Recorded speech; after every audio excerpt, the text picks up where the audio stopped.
Large language model sekarang ditambahin fitur dan skill-skill eksternal sehingga dia punya kemampuan-kemampuan yang melebihi kemampuan aslinya.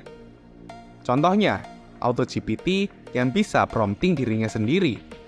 Jadi, kita hanya kasih dia tujuan besar yang kita inginkan, terus dia bisa memprompting dirinya sendiri tugas-tugas yang diperlukan untuk mencapai tujuan besar yang kita kasih itu. Bahkan, bisa mengambil action atas nama kita jika diperluin. Misal, kita mau bikin pesta ulang tahun. Yang harus di-prepare kan banyak tuh ya. Ada tema ulang tahun, tempat pesta, perlengkapan dan dekorasi, dan masih banyak lagi. Kita nggak perlu nanya satu-satu semuanya itu. Tapi, kita cukup kasih tahu AutoGPT kalau kita mau bikin pesta ulang tahun. Terus, AutoGPT-nya tahu apa aja yang harus disiapin. Dan dia siapin semuanya buat kita. Dia bisa siapin semuanya sampai semua beres, dan kita nggak perlu ngelakuin apa-apa. AutoGPT ini disebut ALM, sebagai ganti LLM guys. ALM itu Augmented Language Model.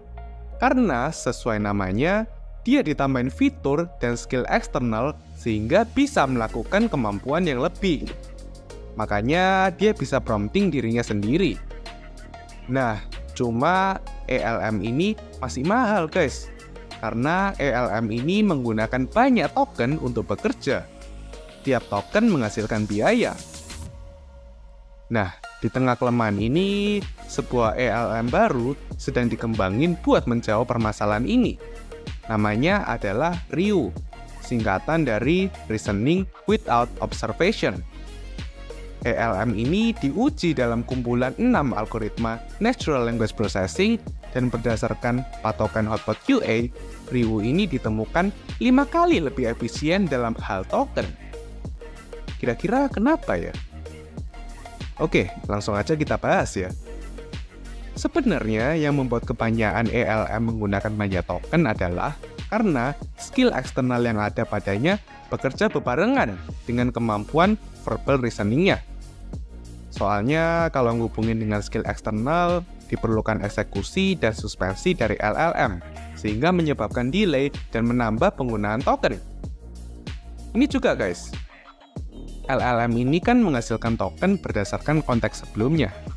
Nah, tapi kalau memanggil skill eksternal, dia jadinya melihat semua data historis yang dimiliki. Akibatnya, banyak data yang tidak perlu yang ikut dipanggil. Dan tentunya ini menaikkan penggunaan token. RIU ini bekerja dengan memisahkan proses reasoning-nya dari observasi eksternal sehingga mengurangi beban komputasional terkait prompt yang berulang. Inilah yang membuat konsumsi tokennya menurun dengan signifikan. Secara sederhana, cara kerja RIU ini ada 3, yang dinamain planner, worker, dan solver. Planner memformulasikan tugas dan juga rencana penyelesaiannya. Terus dilanjutin sama worker, yang mencari pengetahuan eksternal dari tools untuk mengerjakan tugasnya. Dan yang terakhir solver, iya, tentu saja yang mengeksekusi.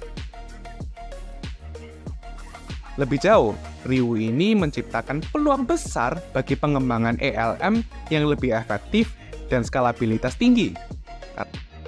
Karena modul parameternya yang bernama 175B Parameter GPT 3.5 bisa disederhanain ke dalam model bahasa yang lebih kecil yang non-parameter, bernama 7B Lemma.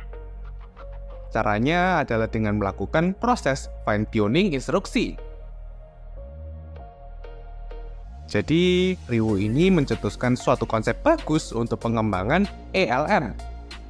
Kedepannya, para ALM seperti AutoGPT bisa lebih murah dengan konsep ini.